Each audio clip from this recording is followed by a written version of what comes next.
Hi, I'm John with badcredit.org.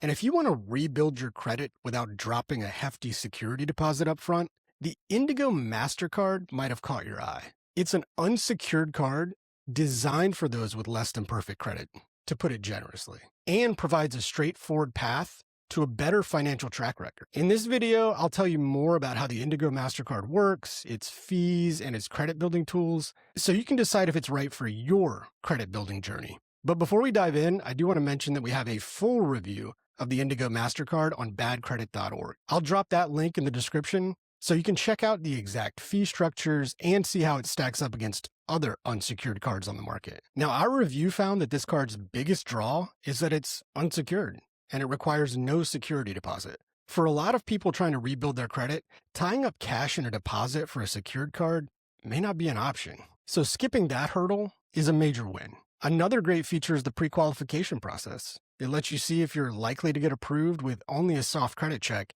meaning there's zero impact to your credit score, just to see if it's an option. The Indigo Mastercard also reports your account history to all three major credit bureaus every single month. So if you pay on time and keep your balance low, this card will feed your credit reports positive information. That will help you raise your score over time. But before you apply, you should be aware of the long-term costs. Our review found that depending on your credit score, the annual fee can be up to $175 the first year. After that, it drops to $49, but it also adds a monthly maintenance fee of $12.50. That means even in year two, you're going to pay $150 just to keep the card open. On top of that, your starting credit limit might only be $300. So if your annual fee in the first year is $175, it actually gets deducted immediately, leaving you with just $125 of actual spending power on day one. And you also have to watch out for the interest rate.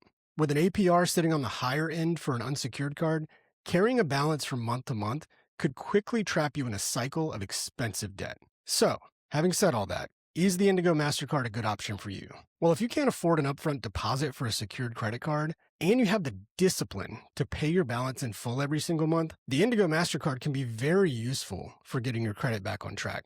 But weigh your options, because a no-fee secured card could save you money and fees over the long haul. And if you want to know more before you pre-qualify, be sure to read our full breakdown by clicking on the link in our description. And if you found this review helpful, subscribe to our channel for more straightforward product reviews and expert credit advice. Thanks for watching, and I'll see you next time.